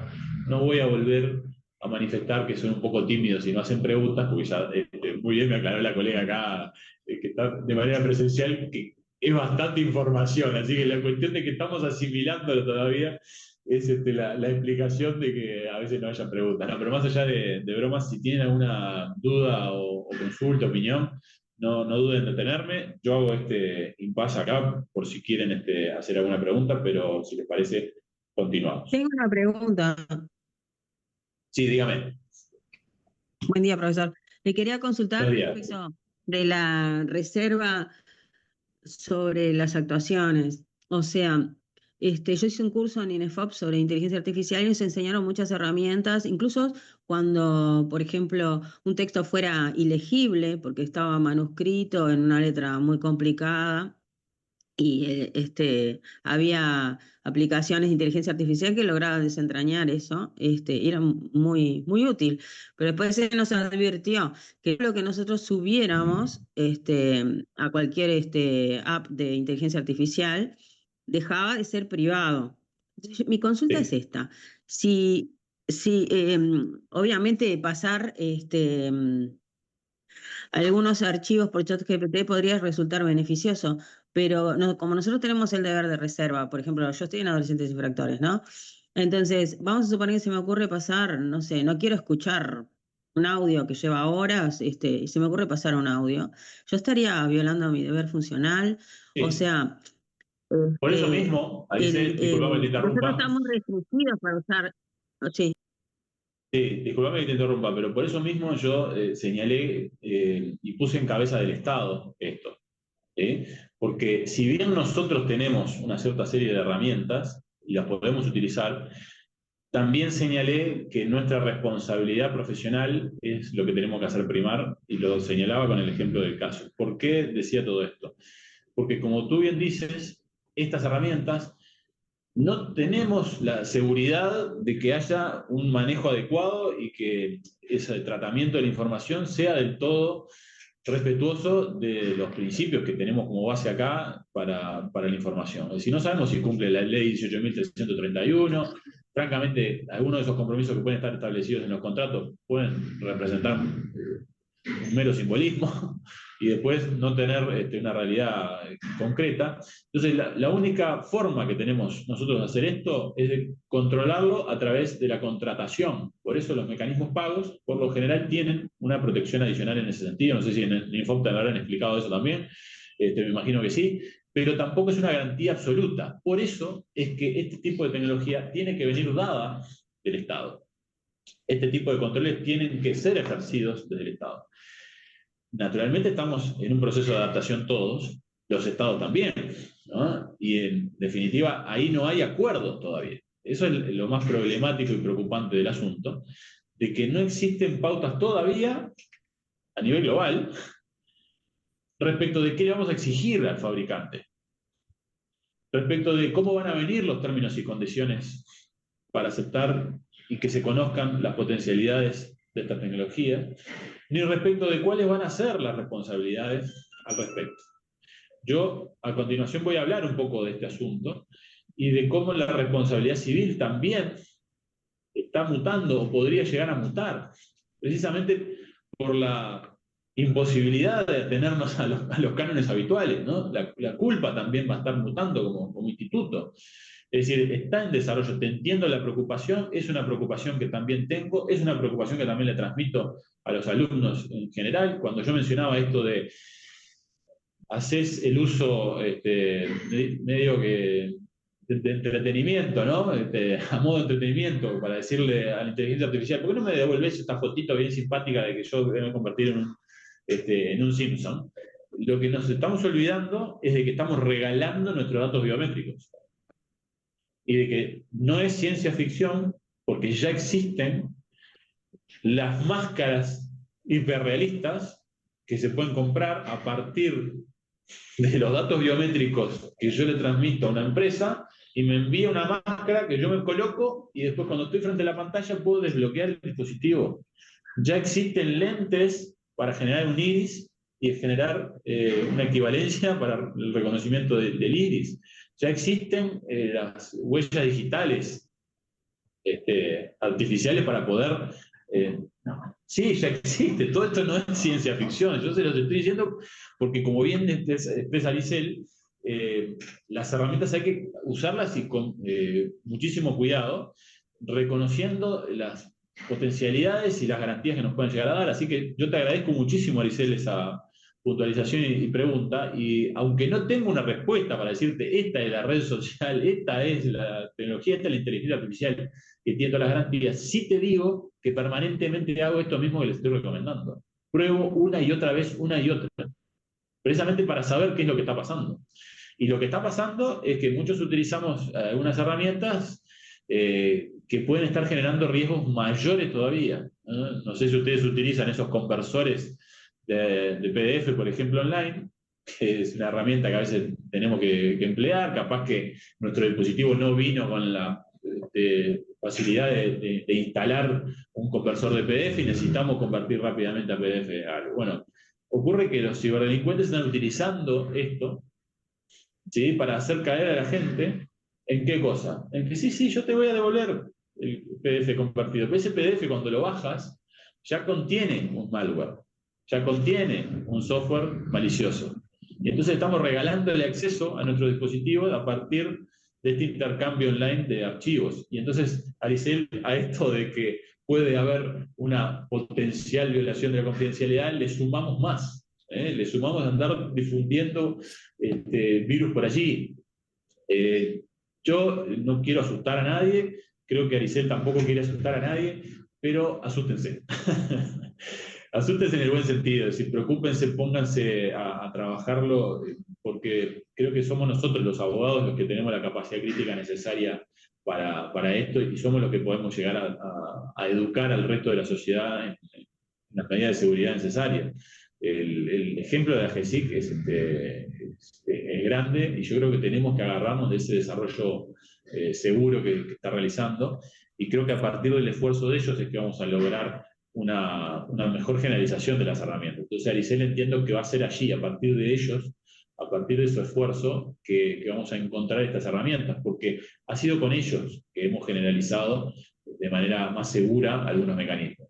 No hemos recurrido a las firmas electrónicas que nos provee cualquiera. Hemos recurrido precisamente a las entidades certificantes que han cumplido precisamente con ese proceso previo de acreditación. Entonces, entiendo que el lugar de acogida,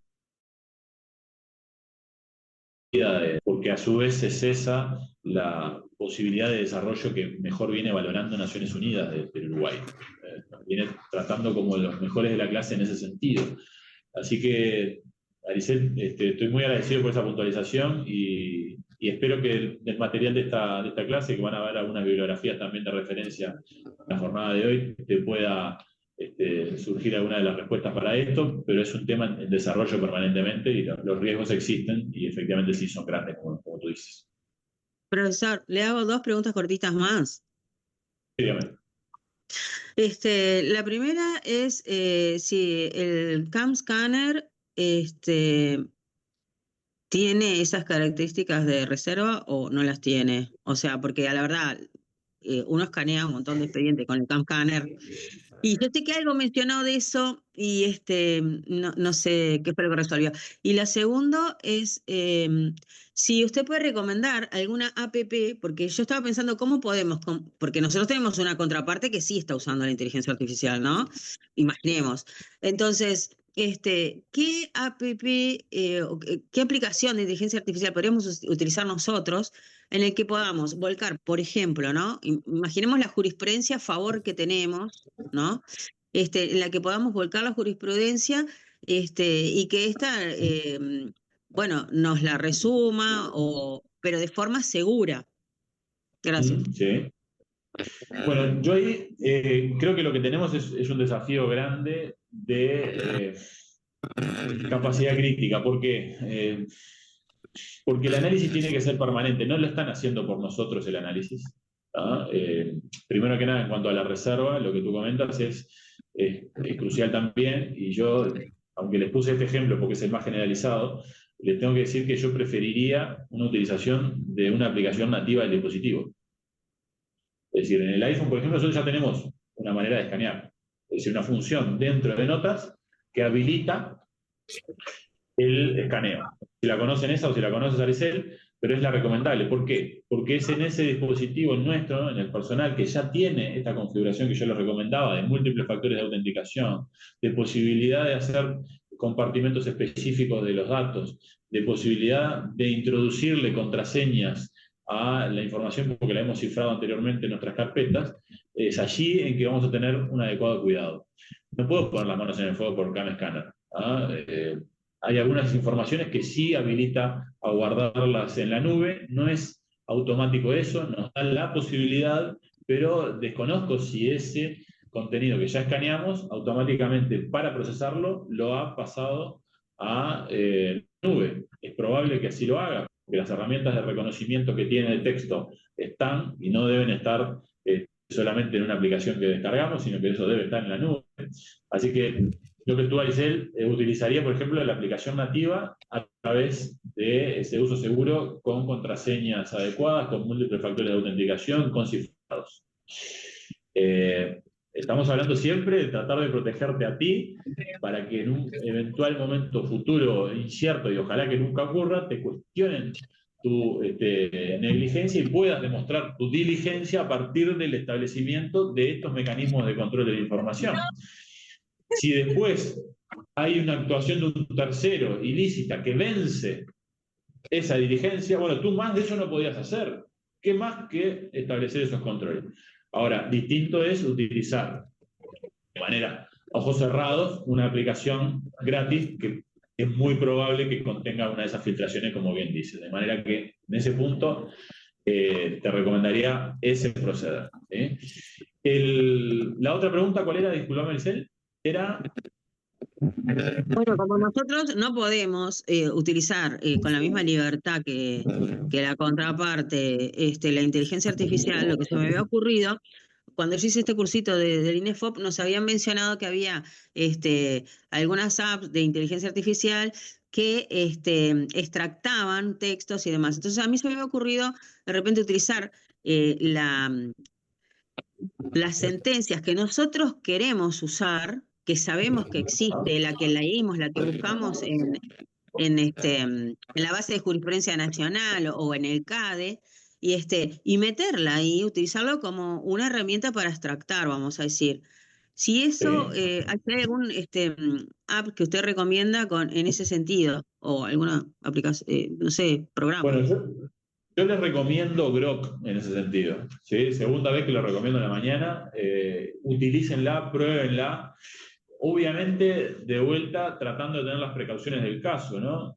Es una aplicación gratuita, también tiene la opción de pago, pero la aplicación gratuita, utilícenla con la reserva del caso. Si es que existe algún dato sensible, traten de recortarlo.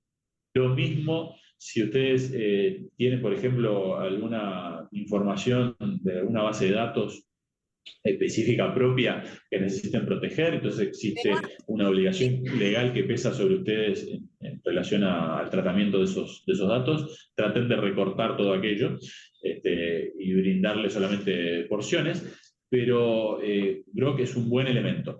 Ese buen elemento, Aricel, yo te recomiendo a ti y le recomiendo a todos que lo utilicen con base en la distinta manera de comunicación que tenemos que tener con una inteligencia artificial, como ya les expliqué, a partir de los prompts. Lo básico y esencial es fijarle el prompt inicialmente para que se entienda cuál es el objetivo y cuál es la tarea que tiene que cumplir, cuál es el producto que tiene que devolverme. Y luego sí, facilitarle ese texto y darle las instrucciones concretas a partir de esas sentencias que tú vas copiando y pegando. Me parece que va a ser una muy buena herramienta, así que te sugiero probar Grok. ¿No? Gracias. Por favor, un placer. Continuamos entonces, si les parece, a los siguientes contenidos, la segunda mitad de la clase. ¿Puedo hacer una dedicarla- pregunta? Sí, claro, Daniel, te escucho. No, porque creo que hay un punto ahí que creo que es necesario tratarlo, porque Claro que sí. visto lo que tú comentas, que está la tecnología y después está la contratecnología y la contratecnología, y eso es algo que está instalado y de lo cual no vamos a escapar. Y el Estado de repente, como decía la compañera, tiene utilización o acceso a determinada tecnología que es segura y de repente nosotros no, ¿no? Y ahí está en juego la utilidad. Uno quiere maximizar el tiempo, tiene poco tiempo, quiere maximizarlo. Yo tengo entendido que la inteligencia artificial tiene un obstáculo importante, que es la excesiva regulación también de los secretos, del derecho a la intimidad, etcétera. Si se extralimita, la inteligencia artificial prácticamente no puede trabajar. Entonces, la única forma, creo yo, que podríamos resolver este conflicto es tener un sistema cerrado de determinadas herramientas que todos la utilicen de la misma forma. O sea que si, por ejemplo, nuestra contraparte de fiscalía o los magistrados utilizarían ese mismo sistema que utilizamos nosotros, y ahí podríamos entender que podríamos estar en un espacio seguro, pero no lo sé, lo planteo. Daniel, yo te agradezco la puntualización, creo que Chao, estás en lo gracias. correcto, es una preocupación también, pero no nos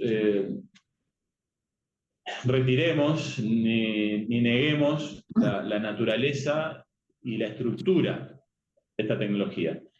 El cloud computing que decíamos que está de base, Big Data que está de base en la inteligencia artificial, la conexión a Internet que está de base, nos tiene que hacer reconocer que por más que nosotros tengamos el sistema más cerrado posible, alguna filtración va a haber.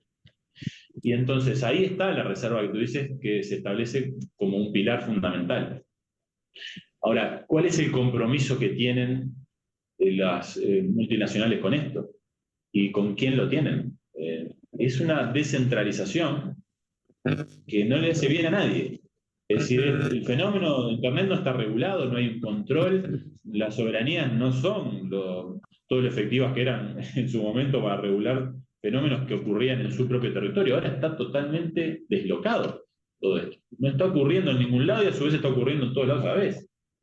Y quizás el lugar en el que percibimos que está ocurriendo, capaz que tampoco sea porque viene disimulado por un cambio de IP.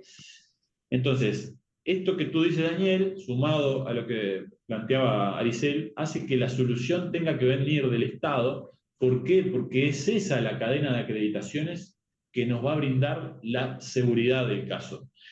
La única forma que tenemos hoy en día es hacerlo a través de las comunicaciones cifradas. La única forma que tenemos segura es el empleo de la firma electrónica avanzada. Si no está eso detrás, entonces estamos expuestos, como venimos estando expuestos, con el resto de los productos gratuitos. Así que yo te digo, Daniel, estás en lo cierto con esa inquietud, esa preocupación. No está siendo resuelto todavía, es un tema en discusión aún, es un tema en discusión en el mundo. Es decir, los problemas se están dando incluso en los lugares en los que pretenden no detener el desarrollo. Y por eso la Unión Europea está preocupada en saber cómo hacemos para regular la inteligencia artificial. Los ahorcamos y decimos, usted no puede moverse salvo que me pida mi permiso para crear una modificación. Si es eso, entonces el plano económico se va a venir resentido porque no estamos brindando una herramienta de desarrollo para la sociedad. Ahí es que están, y yo les recomiendo la lectura, las puntualizaciones del libro blanco de la Unión Europea. El libro blanco de la Unión Europea establece precisamente todos estos cuestionamientos. ¿Y cómo hacemos? ¿Le damos rienda suelta o no le damos rienda suelta? ¿Paramos el desarrollo o no lo paramos? ¿Le damos la mano a la inteligencia artificial y nos vamos juntos a desarrollar tecnología militar? ¿O tenemos que detenernos ya? Porque capaz que si esta inteligencia artificial, hay varios modos, Daniel, de inteligencia artificial, uno de ellos, el más preocupante, es la inteligencia artificial autónoma. Cuando decida sola, ese robot, esa inteligencia artificial autónoma que aprendió conforme a nuestro criterio, pero que decide independientemente, será necesario crear entonces un derecho penal robótico. ¿Y cómo hacemos para pararlo? ¿Qué dice el libro blanco? La solución extrema es, vamos a tener que tener el botón de apagado para destruir esa inteligencia artificial. Porque mirá si decide apretar el botón rojo y detonar la bomba atómica. No podemos permitir eso. Entonces, si bien es un escenario futuro, apocalíptico y bastante negativo, que no es real, no es próximo, no están pudiendo decidir solas las inteligencias artificiales todavía. La robótica no tiene ese desarrollo todavía. Lo cierto es que es probable que se oriente hacia allí en una cantidad de años.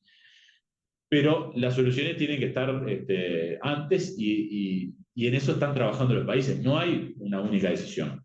No hay un único criterio.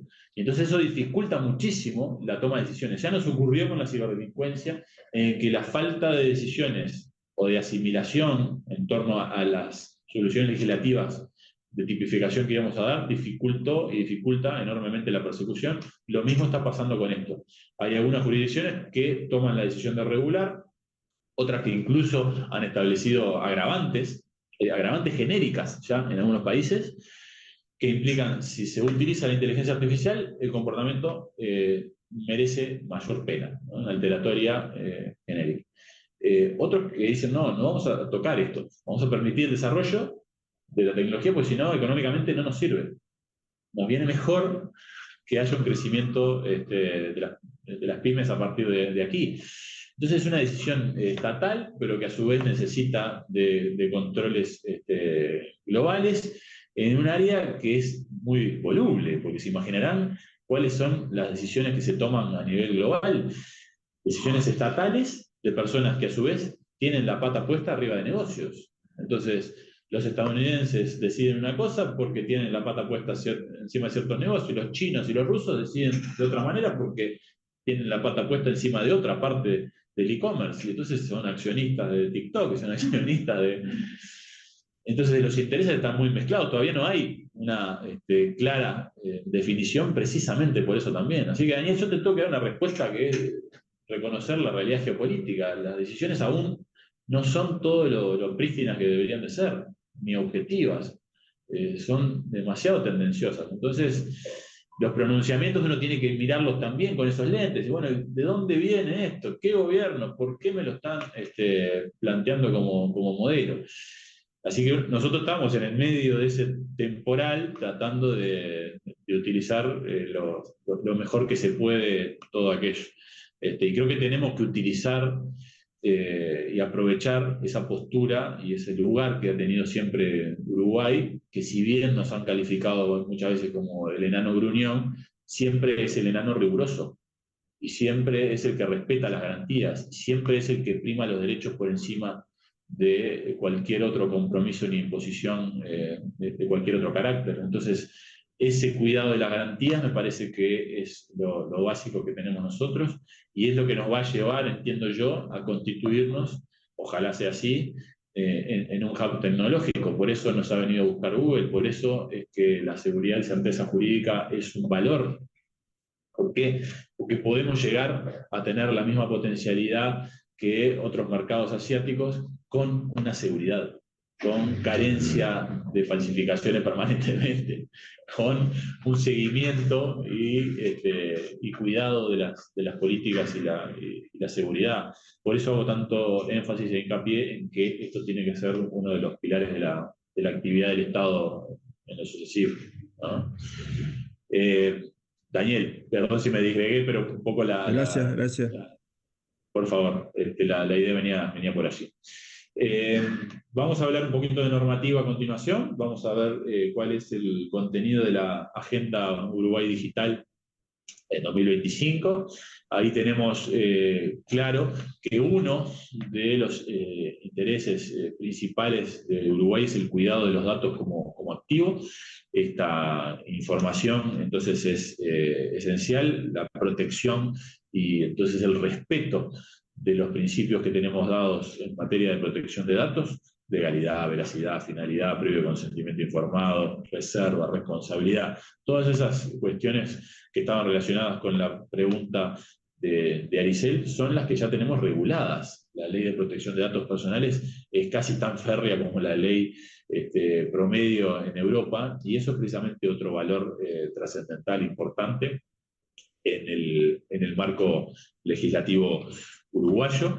Es Uruguay el modelo digital de avanzada, según lo dice las propias Naciones Unidas. El asunto acá es que AGESIC viene haciendo las cosas bien, las viene haciendo muy bien a ojos de todo el mundo, y se está modernizando con seguridad el Estado uruguayo. Es decir, se vienen dando pasos firmes y se viene entonces impulsando la competitividad. Se vienen estableciendo incluso mecanismos normativos al efecto. Ustedes conocerán la ley de emprendedurismo y la introducción, por ejemplo, de las sociedades anónimas simplificadas. ¿Cuáles son los impulsos concretos a las innovaciones en sectores estratégicos que nos colocan, como yo les decía, para el programa de Naciones Unidas para el Desarrollo, como uno de los ejemplos a seguir? Estábamos allá en 2022 en un puesto 35, hoy nos ubican en el lugar 25. Tenemos una especificidad en el tratamiento de la información, tenemos sujetos concretos que se dedican a situaciones específicas y incidencias específicas de los datos. Entonces no es una digitalización timorata, es una forma de encarar esta modernización con una seguridad que es lo que se merece el asunto, y esa solidez entonces pasa por la protección de los datos personales, por la utilización de firmas digitales, por el acceso seguro a cierta información sensible. Este acceso seguro no nos salva de todo. Necesitamos un actuar ético, y esto también lo dialogaba en otro ámbito, en este caso el ámbito médico, cuando hace poco, en el aniversario de una institución médica, comentamos este problema, que es un problema también de bioética, ¿por qué no?, que implica el análisis a las historias clínicas. Es decir, ¿qué acceso o por qué es indiscriminado el acceso a las historias clínicas? Y cómo los médicos acceden a todas las partes de una historia clínica cuando en realidad eso no es necesario. Solamente será necesario entonces acceder, por ejemplo, a una historia clínica, a una parte de la historia clínica, cuando sea ello útil para el tratamiento. Y entonces, el derecho al olvido también debería de establecerse a estos efectos. ¿Cuál es la importancia que tiene una enfermedad psiquiátrica ya curada, con un diagnóstico de alta médica? ¿Y para qué mencionarlo cuando en realidad eso puede llegar a generarle complicaciones o contratiempos o recorte de posibilidades laborales futuras a ese individuo? ¿Y por qué cuando accede un médico a esa historia clínica puede estar visualizando todo, incluso eso, aunque no debería de visualizarlo, y eso puede generar después una divulgación indebida con esas consecuencias? Bueno, son aspectos que debería de mejorar nuestra legislación y debería de establecerse un criterio complementario. Pero lo cierto es que venimos por el buen camino. Lo cierto es que nos consideran líderes en este punto. Lo cierto es que venimos aplicando adecuadamente el Pacto Digital Global para cerrar esas brechas de conectividad. Estamos exponiendo la tecnología a las poblaciones vulnerables. Nuestros adultos mayores están usando de manera segura dispositivos previamente configurados de manera adecuada. Está un poco en el debe el asunto del cuidado de los menores de edad en Internet y ellos necesitan ser mejor tutelados, pero vamos por el buen camino en ese sentido. ¿Cuáles son los desafíos que vamos a tener a continuación? Unos ya los mencionábamos en los intercambios que tuvimos antes, tanto con Daniel como con Aricel, y dice en relación con la reserva o confidencialidad de la información. Precisamente a eso, a colación de eso venía esta diapositiva, precisamente porque los LLM gratuitos no cuidan la reserva de los datos en general, así que uno antes de volcar alguna información tendría que quitar todos los datos sensibles o datos personales que estén involucrados en esa información a tratar por la IA. Y lo mismo ocurre con los ciberriesgos. Tenemos un tratamiento proactivo de aquello o no lo estamos encarando adecuadamente. ¿Cómo vamos a encarar el metaverso? Esos posibles atentados contra bienes jurídicos ya protegidos que pueden ocurrir en el metaverso, ¿tienen una realidad distinta o no? Todavía no están los chalecos de hipersensibilidad que pueden generar la misma transferencia de sensaciones que un avatar tiene en el metaverso para que el individuo titular los sufra. Entonces quizás no podemos llegar al punto de decir se puede cometer una violación a través del metaverso, pero en el momento en el que lleguemos, ¿cómo lo vamos a manejar aquello? ¿Es una nueva forma de identidad digital? ¿Es una identidad equivalente a la que ya teníamos? ¿Vamos a generar una nueva faceta del patrimonio que se va a desarrollar allí dentro del metaverso? En fin, son desafíos que todavía no están resueltos, precisamente porque estamos todavía en camino de... ¿En camino de qué? En camino de establecer una adecuada ciberseguridad para todos estos activos de la ciberseguridad, tanto sean los activos físicos, los digitales, los personales, como los organizacionales. Es decir, estamos en camino de establecer adecuadas protecciones de los routers. Yo no sé si lo mencionaba en la última jornada, pero lamentablemente uno tiene a disposición en Internet los puertos que pueden estar abiertos en este momento relacionados con algún que otro dispositivo y terminar viendo sin ningún impedimento el living, la casa de un joven que acaba de instalar su cámara de seguridad. ¿Por qué? Porque se instala por defecto sin una configuración de ciberseguridad adecuada y de eso no dan cuenta los vendedores. En consecuencia, le dejan absolutamente expuesto. Eso es entonces un gran problema que tenemos hoy en día para resolver. ¿Cuáles son los mecanismos que nos brinda la literatura internacional? Yo les traigo aquí algunos de los que pueden ser los más destacados. Por razones de tiempo no estoy ingresando a los links, pero van a tener en las diapositivas los hipervínculos a cada uno de los contenidos. Esta naturaleza de la información hace que se tenga que responder conforme a un plan a estos incidentes de ciberseguridad. Y eso supone una cierta serie de sujetos adicionales para las organizaciones. Entonces, vamos a necesitar de un director del incidente, vamos a necesitar de un director técnico y un abogado, vamos a necesitar de un director de comunicaciones. ¿Para qué? Para saber de qué manera vamos a responder ante un ciberincidente y de qué manera vamos a contener el daño, comunicando ello adecuadamente a la sociedad. Vemos ejemplos, por lo general, la práctica diaria del banco tal o cual dice que recibió un ataque y que hubo una brecha, aclara cuáles son los puntos sensibles y establece de qué manera está desarrollando la estrategia para contener y limitar el daño. Bueno, un poco de esto es precisamente lo que se realiza y propone allí. Otro tanto de lo mismo sugiere UNIT con esa ISO 27001 y AGESIC con el marco de ciberseguridad. En definitiva, lo que tenemos acá son medidas de seguridad de la información que pretenden proteger la infraestructura crítica a través de un comportamiento proactivo, es decir, definición de políticas que anualmente se revisan, que se testean semestralmente y que se van generando múltiples nuevas aplicaciones y ejercicios para que el músculo de la ciberresiliencia esté bien entrenado y no pueda ser demasiado grande el daño cuando se recibe un ataque. La realidad es que esto, anteriormente, cuando uno daba estas charlas en otras áreas, por ejemplo, se le ha dado a despachante de aduana o cualquier otra actividad, lo que me decían, bueno, pero en definitiva esto parece ser un asunto de los técnicos, dejémoslos a los informáticos que se encarguen. Bueno, no, esto es una responsabilidad legal. Hoy ya es una obligación, el decreto 66/2025 impone respecto de ciertos sectores sensibles la obligación de tener estas medidas de seguridad.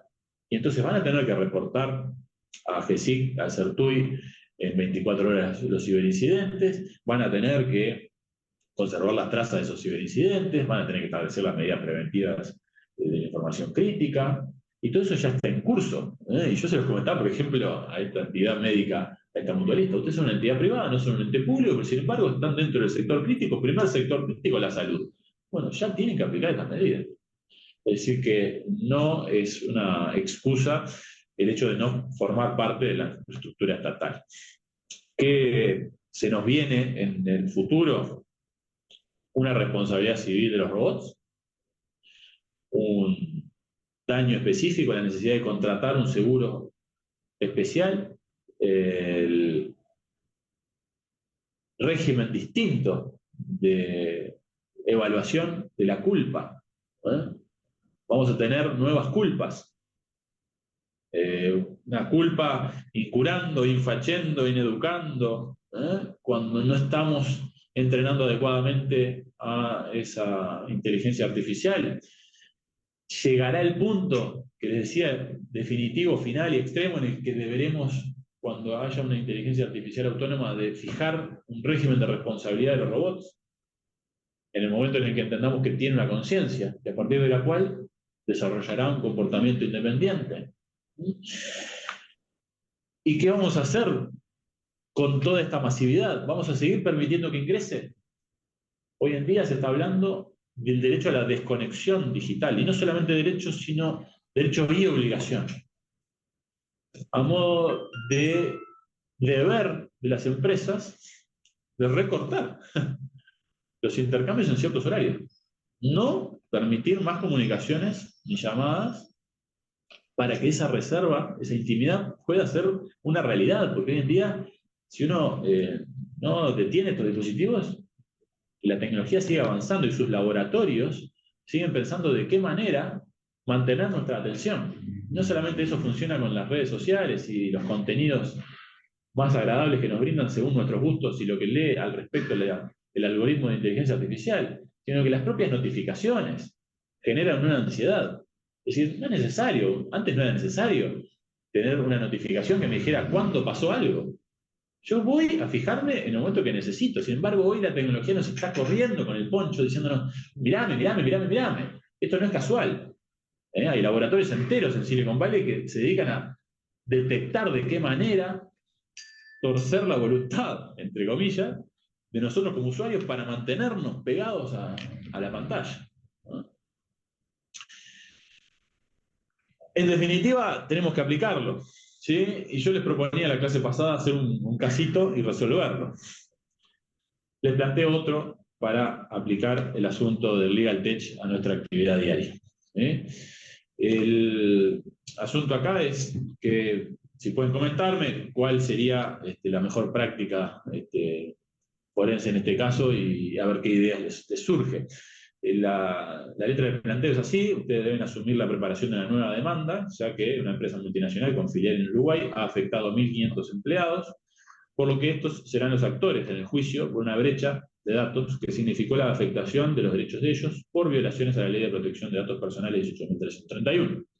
El material probatorio que le acercan llega a los 9.000 documentos y 300 horas de grabaciones entre papeles, documentos electrónicos, audios, videos y chats escritos, por lo que es necesario optimizar la revisión de esa evidencia, fijar estrategia y plantear un plan de acción de cara al juicio en 5 días hábiles. Se acerca el plazo de prescripción, necesitamos una respuesta, ellos llegan tarde.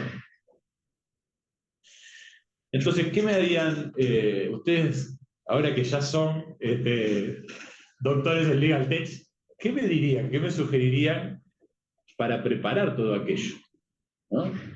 Tenemos herramientas que nos pueden ayudar a procesar documentos, tenemos herramientas que nos pueden ayudar a fijar estrategias, tenemos otras que nos pueden ayudar a leer el futuro y predecir adecuadamente pronunciamientos. ¿Por qué? Porque si hacemos, como bien dice Aricel, le facilitamos todos los pronunciamientos del año o de los últimos 2 años del tribunal que se va a ocupar de este asunto o de los tribunales que se pueden ocupar de este asunto, nos podría llegar a dar una orientación de por qué lado podemos presentar mejor esa prueba. En definitiva, al igual que en la última ocasión, la idea acá no es presionarlos a que tengan una resolución, la idea es que esto sea un disparador. ¿Ven la cantidad de incidencias que puede tener la tecnología en el día a día y los usos que ya podemos hacer de ella para darle otra eficiencia a nuestros tiempos? Naturalmente que a partir de lo que puede ser el análisis de esta cantidad de datos, necesitaremos medios seguros de procesamiento de esta información, ¿no? Ven lo que es el volumen, ¿no? Y pronto van a ser así todas las causas, ¿no? O pueden ya estar siendo así, quizás no con tanto volumen, pero ejemplo, hay una exageración precisamente para que sea un caso de laboratorio y te digan, uy, lo que pasa es que ya 5 días no 10 documentos es absolutamente imposible que te lo revise, ¿no? Ni por los títulos llego. Pero nuestra capacidad entonces de análisis tiene que estar allí. Como hablábamos hace un rato, analizar de manera crítica las herramientas. Para eso tenemos que usarlas. Nosotros tenemos que ser los ratones de laboratorio porque conocemos de qué manera usarlas con seguridad. La puntualización de Aricel no es azarosa, la puntualización de Daniel tampoco lo es. Implica un mero indicio de cuáles son las preocupaciones que tenemos nosotros como profesionales del derecho. Es decir, la gran responsabilidad de reserva que pesa sobre nosotros y a su vez la necesidad de brindar una respuesta eficiente, porque todo esto que estoy planteando en el caso implica una estrategia, implica el presentar la pretensión de la mejor manera posible. No estamos hablando solamente de esquivarnos a un defecto, de un defecto en el modo de proponer la demanda, ¿no? Me refiero a que sea adecuada la presentación para que logremos las medidas cautelares que estemos peticionando, que tengamos una adecuada interpretación del derecho. Entonces, esto supone, como verán, un uso de todas las herramientas que vimos en la jornada de hoy, no solamente los tesauros y una adecuada inteligencia artificial que lea cuál puede ser ese futuro de la decisión judicial, sino también una adecuada utilización de las inteligencias artificiales que procesan documentos, ¿no? Y que lo procesan de manera inmediata al documento, ¿no? Si no tienen alguna puntualización al respecto, creo que ahí tenemos una mano levantada.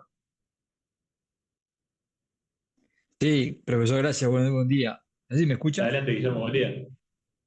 No, como siguiendo la propuesta del ejercicio, ¿no? y el análisis, si se busca, en primer lugar, no sé, hacer una estrategia del caso ante una violación de esa magnitud, en 1.500 empleados y 9.000 documentos, en fin.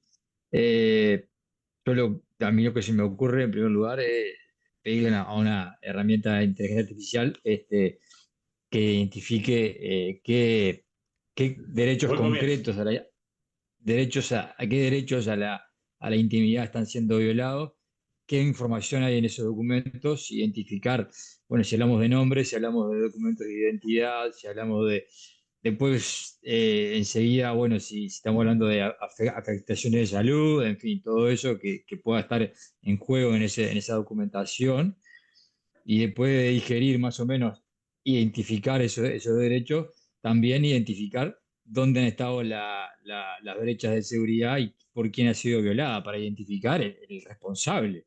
Eso sí, para mí es fundamental. Y quién es el responsable de la seguridad que propició la infracción a la seguridad de la empresa, ¿no? O sea, tiene que haber un responsable, un servidor que se hizo vulnerable y que permitió. Ahí tenemos los eventuales responsables, ¿no? Por supuesto que el transgresor Correcto. es el principal responsable. Y después la cuantificación del daño, que ahí podemos hablar de daño a futuro, y entonces, primero que nada, una condena a futuro en el sentido de evitar nuevos incidentes como el mismo, prohibiéndole al servidor seguir prestando servicio, por ejemplo. También bien. una reparación del daño en materia monetaria, que es lo último que se puede pretender en estos casos, porque ese daño que se generó con la filtración de la información es irreparable. Y bueno, era una idea nada más, profesor, y queda por ahí. Brillante, Guillermo. Lo único que me permito complementarte es algo que está relacionado con la clase anterior. ¿Por qué? Porque todo esto, evidentemente, aunque la estrategia que nos plantea la IA o la que podamos fijar en función de lo que tú bien decías, va a depender de qué cosa, de que tengamos pruebas. Porque sin eso, por más que los mecanismos jurídicos estén, no vamos a lograr ni siquiera la medida cautelar, ni mucho menos ganar una indemnización. En consecuencia, es clave entonces, ya desde esa base, establecer una adecuada estrategia para la obtención de una evidencia válida, que no sea cuestionable a posteriori. Entonces ahí cuidar el detalle, y solamente ese detallecito te aporto, Guillermo, que es cuidar que en ese proceso de obtención, incluso en las medidas preparatorias que se puedan pedir al efecto, se cuide, se controle, se respete la cadena de custodia digital y se pueda acreditar, se establezcan mecanismos adecuados para acreditar la integridad y la autenticidad de ese medio probatorio, ¿ah? Que es el elemento clave que, se acuerdan, vimos en la clase pasada al respecto. ¿Ah? Solamente por el hecho de que esa acción, ese accionamiento tiene que estar sostenido entonces en una prueba que pueda ser muy firme en todo sentido, también en materia de esos requisitos particulares de la evidencia digital, ¿no? Muy bien, felicitaciones, Guillermo, por esa participación. ¿Qué tenemos como saldo de todo esto? Una cierta serie breve de conclusiones que quisiera mencionarles a continuación. El asunto del Legal Tech ha evolucionado brutalmente a partir de la pandemia, es decir, que a partir de 2020 en adelante se ha generado una virtualidad en casi todos los ámbitos. Lo hemos visto tangencialmente dentro de los procesos, pero está en todas las áreas de actividad, como veíamos recién.